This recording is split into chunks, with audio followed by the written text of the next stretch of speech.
It was a warm summer night in 1944. Deep in the heart of Texas, the sky stretched endlessly above a dusty patch of earth surrounded by barbed wire. The air was dry, still holding on to the heat of the day, and the faint hum of insects buzzed in the background like a low, unending chorus. Inside the perimeter of Camp Kenedy, a prisoner of war camp once built for so-called enemy aliens, something almost surreal was unfolding. Lined up on wooden benches were dozens of Japanese soldiers, men who just months earlier had sworn to die for the emperor rather than surrender. Men who believed, with every fiber of their being, that Americans were barbarians who tortured prisoners and showed no mercy. Some had tried to kill themselves rather than be captured. Others had seen their comrades do just that. Now, those same men sat quietly, eyes wide, their faces bathed in flickering light. They were watching a movie, projected onto a white sheet hung between two poles. A black and white Hollywood film played out in front of them. A Western, full of cowboys and horses and wide-open plains, not unlike the land they were now held in. The prisoners barely understood the English being spoken on screen, but the emotions were universal. Laughter rose from the crowd during a slapstick moment. A quiet gasp echoed as a cowboy drew his pistol. And all the while, the scent of warm popcorn drifted through the air, salty and buttery, passed around in paper bags by the guards themselves. One prisoner, a young man in a worn-out uniform, leaned toward the man next to him and whispered in disbelief, "They give us this? For free?" He held up a handful of popcorn as if it were a relic, something sacred and absurd at once. The other man simply nodded, still staring at the screen, his expression caught somewhere between wonder and confusion. To these soldiers, who had been taught since childhood that surrender was worse than death, this moment defied every expectation. They had braced themselves for cruelty, for hunger, for humiliation. But instead, they were being offered movies and snacks, in the middle of a war, in the heart of the enemy's land. And for the first time, a question began to creep into their minds. A question they had never dared to ask. What if everything they had been told about America was wrong? Propaganda and fear. They had been warned. From the earliest days of training, Japanese soldiers were told what would happen if they fell into enemy hands. Surrender was not only shameful, it was inhuman. According to the imperial military doctrine, a soldier who allowed himself to be captured had lost his honor and brought disgrace to his family and his nation. Death was preferable, glorious, expected. The pamphlets they were shown described American soldiers as monsters. They were said to be sadists who tortured prisoners, mutilated the wounded, and defiled the bodies of the dead. Cartoons and government newspapers portrayed Americans with grotesque features, beady eyes, gaping mouths, devilish grins. Even American women, the propaganda claimed, were vicious and corrupt, part of a morally decayed society where cruelty was second nature. One soldier later recalled, "They told us Americans would peel our skin off while we were alive, that they would make us beg for death." For many, these images were not just warnings, they were truths, reinforced daily in speech, in training, in school books. Young men went off to war with swords engraved with family blessings and minds filled with nightmares about capture. To be caught alive was to lose your soul. This mindset was so deeply embedded that when American forces stormed islands like Saipan or Iwo Jima, they often found entire groups of Japanese soldiers, and even civilians, who chose mass suicide over the prospect of surrender. Mothers threw themselves and their children off cliffs. Young men pulled the pins on grenades, clutching them to their chests. Entire caves erupted in flames. All of it fueled by a singular, horrifying belief that what lay beyond capture was worse than death itself. So when a man like Ichiro Tanaka, 23 years old, wounded, half-starved, found himself taken alive and loaded onto an American transport ship, he didn't feel lucky. He felt cursed. He waited for the pain to begin, for the boots and beatings, for the knives, for the end, but it never came. Instead, a medic wrapped his arm in gauze. A young soldier handed him a canteen. Someone said, "You're safe now," in broken Japanese. Tanaka didn't understand the words, but the tone was unmistakable, calm, humane. Still, he didn't believe it. Not at first. Even days later, when the ship docked in California and he was placed on a train to Texas, he watched every American guard with suspicion. He slept with one eye open. Every time the door opened, he braced for violence. Because when you've spent your whole life being told the enemy is a monster, how do you accept it when they turn out to be human?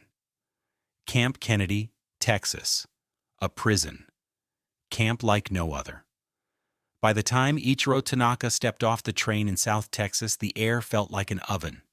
The sun bore down from a cloudless sky, painting the ground in bleached tones of tan and gold. Dust clung to every surface, and the heat radiated off the tracks in shimmering waves. It was the kind of heat that made your skin itch and your throat crack just from breathing. Escorted off the train with dozens of other Japanese prisoners, Tanaka squinted at the endless flatness around him. Barbed wire fencing stretched across a dry expanse of land, dotted with low wooden buildings. In the distance, the horizon blurred into the blue haze of midday. This was Camp Kenedy. Originally built in 1942, Camp Kenedy had first served as an internment site for so-called enemy aliens, Germans, Italians, and Japanese civilians, many of whom had been living peacefully in the United States or in Latin America before the war. By 1944, the camp had been repurposed to house actual prisoners of war, including captured Japanese military personnel transported from the Pacific Front. Tanaka and his fellow prisoners were among the earliest groups of Japanese soldiers brought inland. The transition from battlefield to Texas countryside was so jarring, so surreal, that many of them felt disoriented. Some thought it was a trick, a staged illusion before interrogation. Others believed they were simply being taken somewhere to die quietly, out of sight and out of mind. But as they were processed through the camp gates, the atmosphere changed. The guards were stern but not brutal. The paperwork was orderly. They were given uniforms, not rags, but clean, light cotton clothes suited to the heat. A nurse examined Tanaka's wounds. He was shown to a barracks room with a cot, blankets, and even a small bookshelf stocked with donated reading material in English and Japanese. Most surprising of all, the place was quiet. Not silent, but peaceful. No screams, no gunshots, just the sound of wind rustling through the trees and the distant thud of a ball game in the yard. Camp Kenedy was built to hold around 600 to 1,000 prisoners. It had mess halls, laundry stations, medical wards, and a recreation field. For the American staff, running the camp properly was not just a matter of logistics, it was a matter of national pride. According to the Geneva Convention, prisoners of war were entitled to humane treatment, and the United States intended to prove that it followed the rules, even when the enemy did not. Tanaka watched in silent disbelief as fellow prisoners were assigned tasks, working in the kitchen, helping with camp maintenance, even harvesting crops from a nearby field under supervision. Some were paid small stipends in camp currency they could use to buy cigarettes or soap at the canteen. Still, he remained wary. On the fourth day during mealtime, a tray was handed to him filled with rice, vegetables, and slices of cooked beef. It was more food than he had seen in weeks. As he sat down to eat, he noticed something else: posters on the wall. American posters. One read, "Even in war, we remain civilized. Another featured a handshake between two silhouetted figures, and the words, "Honor is universal." He had never seen anything like this. There were moments that felt almost like civilian life. The guards did not yell. No one spit on them.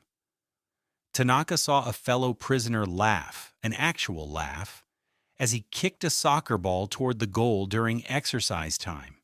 It confused him. It made him angry. And underneath that anger, something more dangerous: curiosity. Could this be real? That night, lying in his bunk, Tanaka stared at the ceiling and tried to make sense of it all. If this was psychological warfare, it was clever. But it did not feel manipulative. It felt comfortable, strange, disarming. One of the guards walked past the barracks and called out, "Tomorrow. Movie night." A few prisoners sat up. One asked what movie. The guard shrugged. "Maybe a cowboy one." Tanaka turned his face toward the wall, heart beating faster than he expected. A movie. In a prisoner of war camp. What kind of enemy gives you dinner and then offers you a film? Ichiro Tanaka, the soldier who expected death. Ichiro Tanaka was born in 1921 in a small fishing village along the coast of Kyushu, Japan's southernmost island. His father had been a fisherman, his mother a quiet woman who spent her life between the market and the temple. Like many boys of his generation, Ichiro grew up on a steady diet of national pride and imperial discipline. In school, he was taught to bow before the portrait of Emperor Hirohito and to chant that Japan was the most honorable nation on earth. When the war began, Ichiro enlisted immediately, not out of fear, but out of duty. To him, joining the Imperial Navy was the highest honor. He trained hard, excelled in hand-to-hand combat, and quickly earned a reputation for being quiet, obedient, and unwavering. By 1944, he had been deployed to Saipan, one of the most brutal fronts in the Pacific Theater. The memories from that island would never leave him. He remembered the screams, the smell of burning flesh, the unbearable heat and the buzzing of flies around the dead. He remembered watching fellow soldiers choose death over surrender, some blowing themselves up with grenades, others running straight into gunfire. And then, when his unit was finally overrun, Ichiro did something he never imagined. He froze. A piece of shrapnel had torn through his shoulder. He collapsed, bleeding, half-conscious, lying next to the bodies of his comrades. American medics found him hours later. He had expected to be shot on the spot. Instead, he woke up to find himself bandaged and loaded onto a stretcher. No one spat on him. No one cursed. One of the soldiers even covered his face from the sun. That was the moment his beliefs began to crack. Now, weeks later, he found himself in the middle of Texas, his uniform replaced with a prisoner's clothes, but his body intact. He could eat 3 times a day. He had clean sheets. He was not being tortured. He was being treated like a human being. And he did not know what to do with that. At first, Ichiro barely spoke to anyone. He kept his eyes down. He did what he was told, but he watched, he listened, and slowly things began to change. On the 5th day, a guard handed him a paperback book with Japanese writing on the cover. It was a collection of haiku poems. Tanaka flipped through the pages, running his fingers over the words, as if to make sure they were real. That night he sat outside his barracks, under the stars, and read a poem by Basho. It spoke of stillness, of wind in the pine trees, of peace. It shook him more than any gunshot. When another prisoner asked him if he wanted to play soccer the next day, he hesitated, then nodded. It felt strange, but somehow right. There was no one moment of transformation, no lightning strike or revelation, but each small act of kindness, each unexpected gesture of decency, chipped away at the image of the enemy he had held for so long. And then came the night that changed everything, the first movie screening. Movie night and popcorn, the impossible moment. The announcement had seemed absurd at first. "Tomorrow night we're showing a movie," a guard had said, his tone casual, as if it were the most normal thing in the world. Some prisoners laughed bitterly, others ignored him. A few whispered theories. Maybe it was a test, or some kind of psychological trick. But as the sun dipped below the Texas horizon the next evening, and the guards began setting up a makeshift screen in the center of the recreation yard, the doubts turned into quiet curiosity. The screen itself was nothing more than a large white sheet, stretched tight between two wooden posts. A film projector sat on a folding table, wires snaking out toward a small generator that coughed to life with a sputtering growl. The light it cast onto the sheet flickered and swayed in the evening breeze. Ichiro Tanaka sat near the back. He had chosen a spot in the shadows, arms crossed tightly over his chest. Around him, dozens of other Japanese prisoners had gathered, many of them murmuring softly, casting uncertain glances toward the American guards, who stood just outside the circle, arms resting casually at their sides, not holding rifles, not barking orders, just watching. Then something truly unexpected happened. A soldier in a tan uniform walked toward the crowd carrying a large tray. On it were brown paper bags, steaming slightly in the cool night air. Popcorn. He handed the bags out without a word, nodding politely to each prisoner. Some men refused to take them, unsure of the intent. Others reached out hesitantly, fingers brushing the warm paper like it might vanish. When the bag reached Tanaka, he held it, as if it were something foreign. The smell was unfamiliar, but pleasant, buttery, salty. He peeked inside and saw the soft yellow kernels, still glistening. He didn't eat, not yet. He just held it. Then the projector whirred to life, casting black and white images onto the sheet. It was a Western, though few of the prisoners knew the name.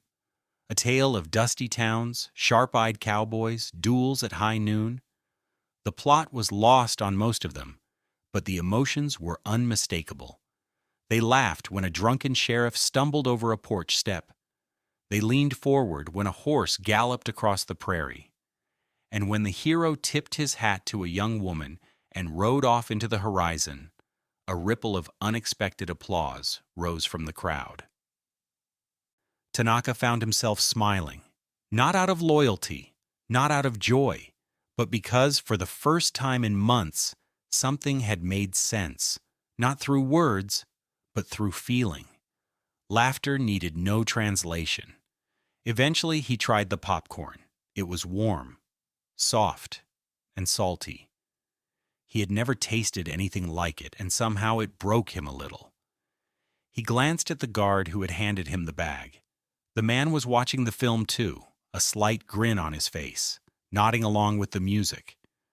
Just a man, not a monster, not a devil. And Tanaka thought almost involuntarily, how can this be? That night, back in the barracks, the prisoners were unusually quiet. No arguments, no whispered rumors, just silence, reflective, confused. Tanaka lay on his cot staring at the ceiling. In his hand was the empty paper bag, now crumpled. The smell of butter still lingering on his fingertips. He had been trained to die, taught to expect hatred, conditioned to resist kindness, but nothing in his training had prepared him for this. A movie under the stars, a warm bag of popcorn, and the realization that maybe, just maybe, his enemies were not who he thought they were. And in that confusion, in that unsteady silence, a seed of doubt began to grow. The cracking wall. They're not monsters. The transformation did not happen overnight. It wasn't a single act or conversation. It was a series of moments, small, quiet, almost forgettable on their own, that began to wear down the walls built inside each prisoner's mind. For Ichiro Tanaka, the first real crack came a few days after the movie night. It was during a routine inspection. A guard named Corporal Mitchell, a tall Texan with sandy blonde hair and a face browned by the sun, noticed that Ichiro's shirt sleeve was stained with old blood. Without asking, he crouched down, gently took hold of Ichiro's arm, and began to unwrap the makeshift bandage still clinging to his skin. Ichiro froze. His heart pounded. He expected a trick, some sudden blow, but Mitchell simply pulled out a clean cloth and a small bottle of antiseptic. "This should help," he said softly, dabbing the wound. "You're healing well." Ichiro didn't understand the words, but the tone was clear. It was the tone of someone who did not hate him. That night, Ichiro didn't sleep, not because of fear, but because of confusion. The next morning, during a game of soccer on the camp field, one of the guards passed the ball to a group of prisoners and laughed when someone tripped and fell. It was a simple moment, barely noticeable, but in Ichiro's mind, it shattered something. The enemy was laughing with them. Not mocking, not intimidating, laughing. By the end of that week, Ichiro noticed other changes. One prisoner had started humming American music he'd overheard from the guard's radio. Another had picked up a few words in English and used them awkwardly but proudly during roll call.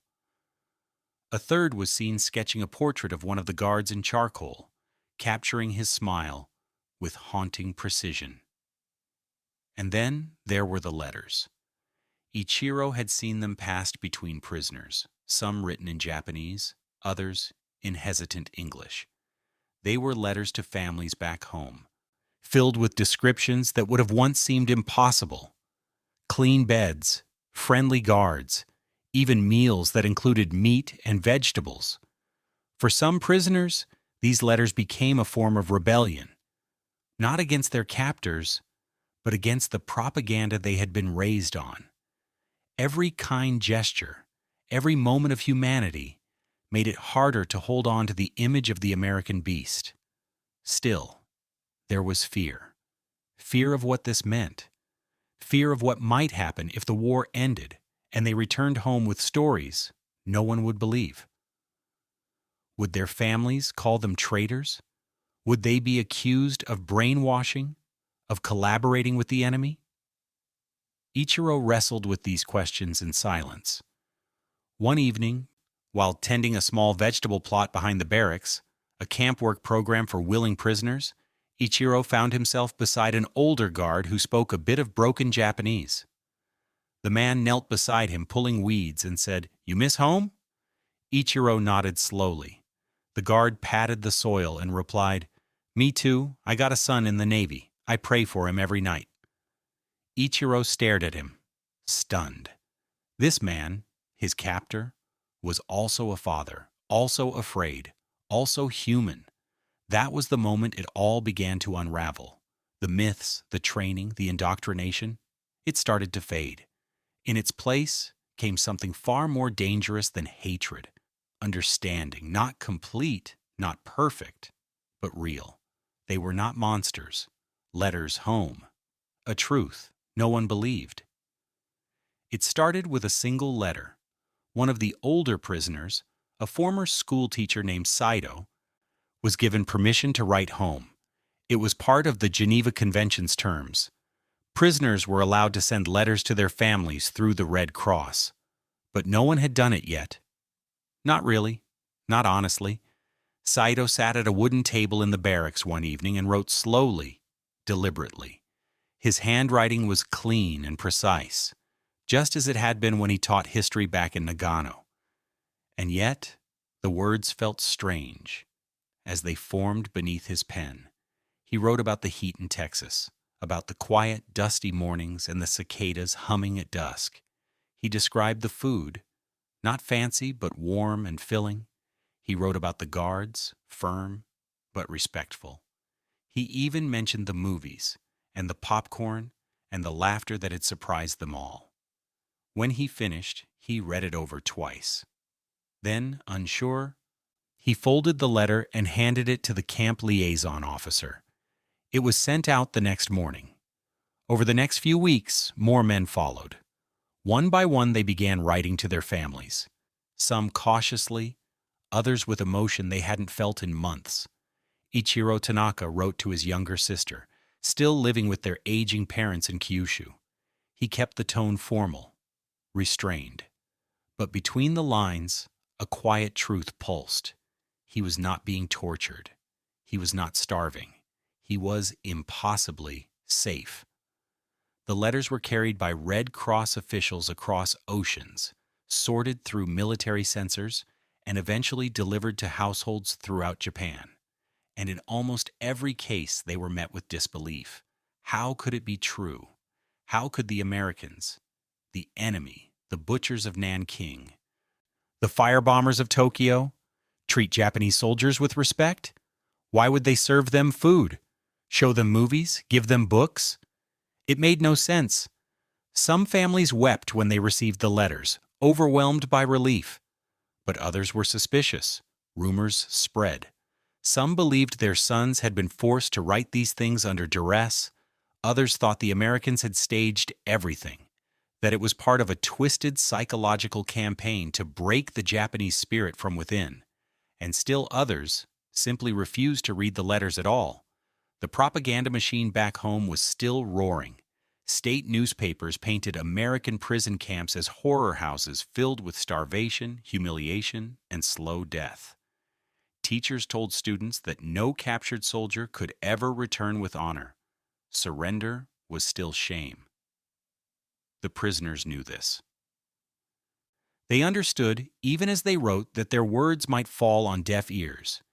But something inside them compelled them to speak anyway. One man, a former artillery officer, put it bluntly in his letter. "If I had known this is what awaited me in capture, I would not have thrown my friend into the sea when he begged me to help him die." Others were more careful, more poetic. "The enemy has a heart," one letter read. "It is strange, it is painful, but it is true." Some prisoners received replies, often weeks or months later.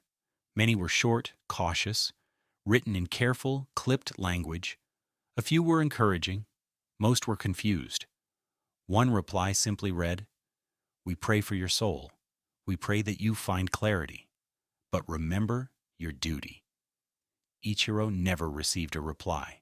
He reread his letter a dozen times over the following month, trying to decide if he had said too much or too little. Had he betrayed something by telling the truth? Had he made his family ashamed? But still, he did not regret writing it. Because for the first time since the war began, he had spoken not as a soldier or as a prisoner, but as a man. And that, in its own quiet way, was a kind of freedom. Gone with the wind. The night they saw another world. By mid-autumn of 1944, the air in Texas had begun to shift.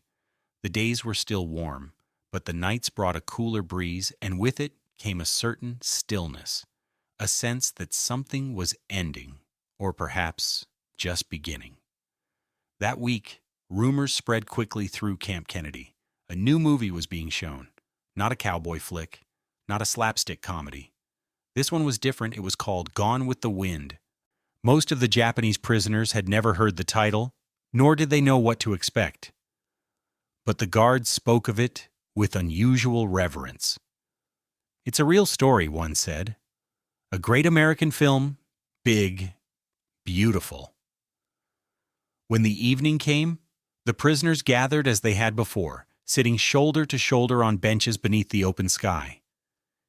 Ichiro Tanaka sat near the center this time, no longer hiding in the shadows. He had grown more confident, more curious. A guard handed him a bag of popcorn, and this time he smiled in return. As the projector hummed to life and the opening music swelled, something changed in the air. The film opened not with gunfire or laughter, but with slow, sweeping images of the American South, of grand plantations, sprawling fields, women in flowing dresses, and men in gray uniforms preparing for war. The prisoners watched in silence, mesmerized. They didn't understand every word, of course, but they didn't have to. The emotions were loud enough. They saw love, betrayal, pride, grief. They saw a world torn apart by war, by stubbornness, by honor and loss. And in the character of Scarlett O'Hara, they saw something unexpected. A woman who fought to survive, who refused to surrender, even when everything around her crumbled. Ichiro was stunned. This was not propaganda. This was not a cartoonish enemy. This was a story, complex, human, and deeply, painfully honest. He found himself drawn in by the scenes of suffering, the wounded soldiers in crowded hospitals, the hunger, the chaos, the slow, personal unraveling of a world people once thought unshakable. He could not help but make the connection. This, too, was America.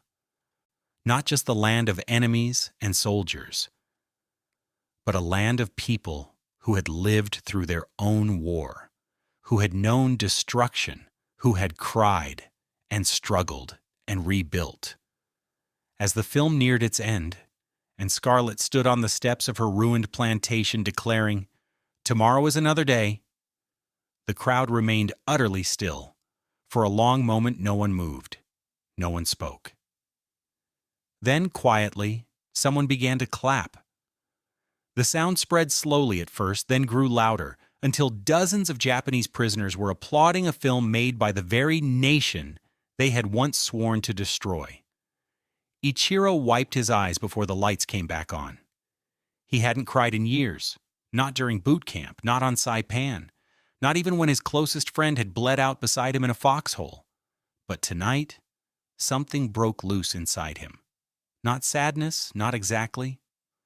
Something more like recognition. He whispered to no one in particular, "If I had seen this film before the war, maybe I would not have wanted to fight at all."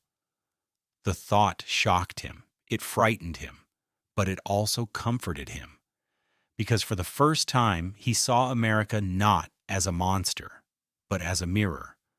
A nation with its own pride, its own pain, its own contradictions. A people not so different from his own. And in that moment, under a Texas sky, on a patch of dirt half a world away from home, Ichiro Tanaka was no longer just a prisoner of war. He was a man, watching a story about other people's suffering and understanding, finally, that humanity is not owned by any one country. The war ends, and the return home begins.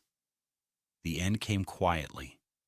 There was no parade in the camp, no loud announcement, just a sudden shift in the way the guards moved, the way they looked at the prisoners, less tension, more distance. The radio in the staff building played the same news bulletin over and over again. August 15th, 1945. Emperor Hirohito had spoken. Japan had surrendered. The war was over. The Japanese prisoners at Camp Kenedy gathered near the wire fence, some with their heads bowed, others looking up at the empty sky. There were no cheers, no songs, just silence. Ichiro Tanaka stood still, gripping the edge of the fence so tightly his knuckles turned white. He did not know what to feel. Relief, shame, grief. He had survived. He had not died in battle. He had not chosen the honorable death that had been drilled into him since he was a boy. Instead, he had lived through something stranger. He had been shown mercy by the enemy, and now he would return home. The weeks that followed were a blur of paperwork, medical checks, and farewells. Some of the American guards shook hands with the prisoners as they left. A few even embraced them, quick, awkward hugs that said more than words ever could. Corporal Mitchell, the guard who had once treated Ichiro's wound, handed him a folded photograph before he stepped onto the truck that would take them to the port. "You'll want this someday," he said. Ichiro unfolded it later that night. It was a black and white snapshot taken during a soccer match on the camp field. In it, prisoners and guards stood side by side, arms around each other's shoulders, smiling like old friends. He stared at the photo for a long time, then carefully tucked it into his bag. The journey home took weeks, by ship across the Pacific, then by train across the ruins of a country he barely recognized. Japan was broken, cities flattened, factories silent, millions homeless. His village had survived the bombings, but the fishing boats were gone, and so were many of the men he had grown up with. When Ichiro walked into his family home, his mother dropped the teacup in her hand. His sister ran to him and stopped just short of touching his face. For a moment, they just stared. "You're alive," she whispered. He nodded, but behind her eyes he could already see the question. Had he fought? Had he been brave? Had he brought shame? He said nothing at first, just sat down. Listened to the wind outside. Let the silence do what words could not. In the days that followed, Ichiro told them small parts of the story. That he had been wounded, that he had been captured, that he had been in Texas. But when he said the Americans had treated him well, his father turned away. "They only do that," his father muttered, "to poison your spirit." Ichiro didn't argue, because in a way maybe it was true. Maybe kindness had done what bullets never could. Maybe mercy had made him question everything. And yet, was that poison? Or was it healing? Years passed. Japan rebuilt. The wounds remained, but so did the quiet truths that Ichiro carried with him.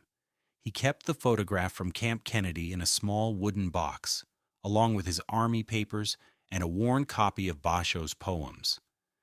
In 1967, he returned to the United States, not as a prisoner, but as a free man.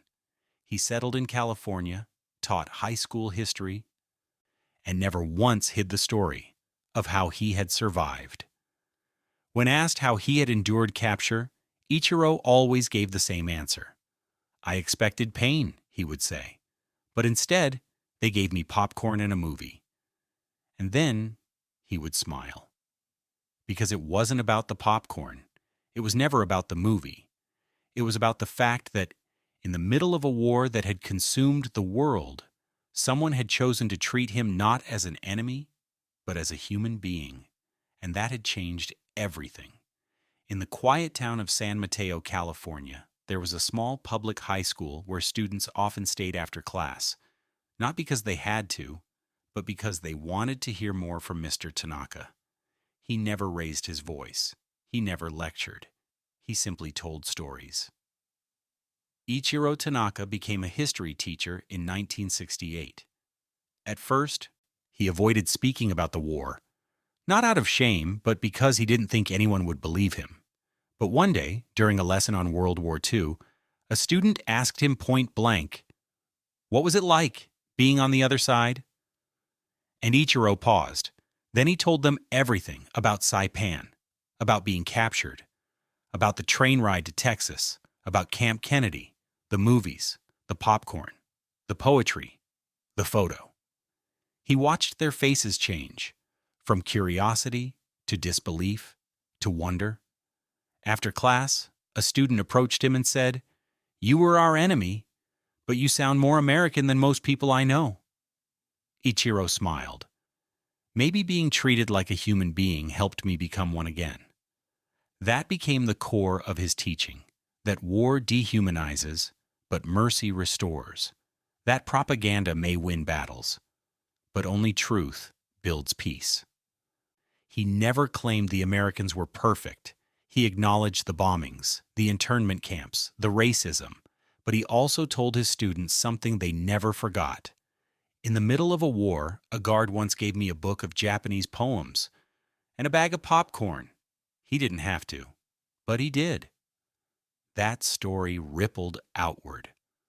Over the years, Ichiro was invited to speak at universities, veterans' reunions, even reconciliation events between Japanese and American families.